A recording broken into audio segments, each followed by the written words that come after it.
bertemu kembali dengan Nyai Dewi Tanjung di sini. Nah, teman-teman, apa kabar?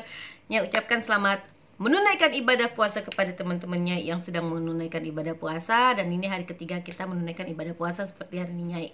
Nah, teman-teman, Nyai itu dapat masukan dari beberapa teman. Nyai kenapa sih nggak pernah membahas masalah bedanya mudik dan pulang kampung? Dan itu memang Nyai baca di media sosial tuh heboh sekali, sampai ada yang buka kamus bahasa Indonesia tumben-tumbenan. Nah, gini loh teman-teman, Nyai akan memberikan sebuah edukasi yang cerdas kepada semuanya, kepada teman-teman Nyai ataupun kadronisasi. Nah, teman-teman, bahasa mudik pulang kampung itu sama. Definisinya sama, adalah pulang kampung. Kita dari kota ke kampung, itu pulang kampung. Cuman mudik ini biasa kita pakai untuk di momentum-momentum lebaran, ya kan? Itu biasa. Tapi sama aja judulnya pulang kampung, ya. Kemana? Mudik. Nah, kita kan nggak mungkin ya selama ini misalnya kita lagi di hari-hari biasa tanpa ada lebaran, kita bilang gue mudik. Enggak kan, biasanya kita mau kemana, Wi? Misalnya nih kayak Nyai, aku mau pulang kampung ya. Bukan, jadi Nyai waktu kalau misalnya Nyai mau pulang kampung, Nyai di hari-hari di luar lebaran tuh Nyai nggak pernah bilang aku mudik. Tidak, Nyai akan bilang pulang kampung. Cuman kalau lebaran itu kan mungkin trennya itu berbahasa mudik. Jadi nggak ada beda, cuma sama aja dari kota ke kampung, kita pulang kampung berkumpul bersama keluarga.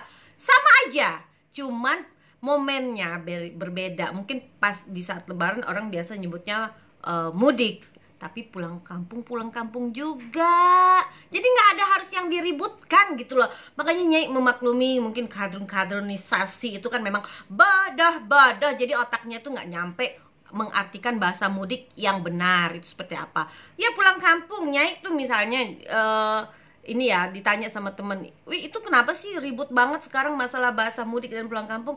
Itu sama aja. Ya sama aja. Cuman sekarang ini mau siapapun, mau orang kaya, mau orang miskin, mau orang manapun di seluruh dunia ini yang beragama Islam itu dilarang mudik atau pulang kampung untuk menghentikan penyebaran virus corona. You know? Ya, jadi bukan hanya di Indonesia aja. Nih, kepada para kadronisasi yang masih ngeyel, yang ingin traweh ke masjid, bukan dilarang beribadah, tidak. Kalian perlu ya membedakan. Jadi begini, Nyai mau kasih tahu, jangan sampai nanti Nyai Dewi Tanjung berubah jadi ustazah, jadi job-jobnya ustazah di sana tuh selesai Nyai bikin. Nih Nyai kasih tahu sedikit edukasi. Kalau yang namanya kita taraweh sholat berjamaah ke masjid itu namanya fardu kifayah. Kalau kita beribadah di rumah, sholat di rumah itu namanya fardu ain. Berarti kita menjaga diri kita adalah fardu ain. Jadi teman-teman harus bisa membedakan, ya. Kita mau sholat di masjid atau sholat di rumah itu sama aja. Pahalanya juga sama. Yang penting khusyuknya. Yang penting kita khusyuk, bukan di masjid, bukan di rumahnya, tapi khusyuk di saat kita berhadapan dan memuja, memohon kepada Allah Subhanahu wa Ta'ala.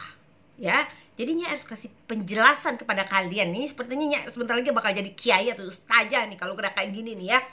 Jadi kita sholat di masjid itu hukumnya sunnah, itu fardu kifayah. Kalau kita di rumah itu fardu ain. Kita menjaga diri kita adalah fardu ain. Sekali lagi Nyai bilang fardu ain. Kita harus menjaga diri kita, kesehatan kita dan lingkungan dan orang-orang sekitar. Jangan karena kita merasa egois, kita dilarang nih sama Jokowi, sama pemerintah untuk sholat.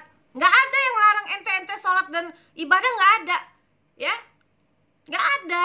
Justru ini demi kebaikan bersama. Jangan sampai kita yang sehat, begitu kita nanti sholat berjamaah, ada yang sakit ketularan. Itu makanya cerdas dikit jadi orang. Oke? Nah, teman-teman, kenapa jujur ya Nyai itu belakangan ini agak lebih diam. Bukan diam Nyai, kenapa gitu. Nyai lagi mempelajari seperti apa pergerakan para kadronisasi ini. Karena Nyai lihat semakin hari mereka semakin bodoh. Maaf ya, lagi bulan puasa tapi nggak apa-apa lah. ya supaya mereka cerdas sedikit. Kalau tidak dibentak, tidak disentak, nih otak kadrun-kadrun ini nggak jalan, ya kan? Nah teman-teman, udah tahu kan kenapa virus corona ini bukan hanya di Indonesia saja, tapi juga di seluruh dunia. Perlu kalian tahu, ya, pemerintah Arab Saudi itu juga melarang warganya, masyarakat Arab Saudi itu sholat di Masjidil Haram dan Masjid Nabawi. Bukan hanya di Indonesia. Kalian tuh yang cerdas dikit dong, ya. Jangan jangan sedikit nyalahkan Jokowi. Apa-apa salah Jokowi, apa-apa salah Jokowi. Giliran sakit, ya makai fasilitas dari Jokowi. Jangan. Amerika juga kena, ya. Filipina juga kena, Malaysia, Iran, Palestina, Pakistan, semua, India juga kena. Jadi bukan salah Jokowi, virus corona ini bukan karena Jokowi. Ingat ya, pemerintah Indonesia jauh lebih baik memperlakukan pasien COVID-19. Coba lihat di negara-negara lain. Ya begitu meninggal, ya COVID itu biasanya itu, lihatlah di Ekuador, ya, Italia, Amerika, mereka udah nggak punya lahan untuk menguburkan yang meninggal karena COVID-19. Indonesia masih, cuma walaupun ditolak-tolak oleh masyarakat, tapi masih diperlakukan secara baik. Jadi jangan suka menyalah-nyalahkan orang atau pemerintah, ya. Lalu masalah PSBB, jujur PSBB itu Nyai anggap Indonesia memang mengikuti gayanya Singapura, ya. Cuman Nyai melihat tidak berhasil. Karena masih banyak orang yang berkumpul dan berkerumun. Cara yang jitu adalah memakai cara India, yaitu pakai pecut pantat, ya enggak? Jadi kalau ada yang keluar, pergi-pergi keluar, ceplat, langsung disikat pantatnya sama rotan. Tapi juga jangan di markup juga, harga rotan yang 50.000 dibilang 5 juta. Jangan, itu dosa. Orang lagi susah mau di markup dananya, jangan juga ya. Nah, itu cara yang jitu. Kalau enggak, ada lagi satu cara yang paling jitu adalah meniru lagi India. Kalau ada ketahuan yang keluar kelayapan atau berkumpul, masukkan ke dalam ambulan yang ada pasien COVID-19. Tapi pasiennya pura-pura juga, jangan beneran, ya kan? Nah, itu pasti kapok, ya kan, pasti pada kapok. Tapi Indonesia sih nggak kapok-kapok sih ya, bagaimanapun lebih bandel orang Indonesia sih, bingung juga gitu loh.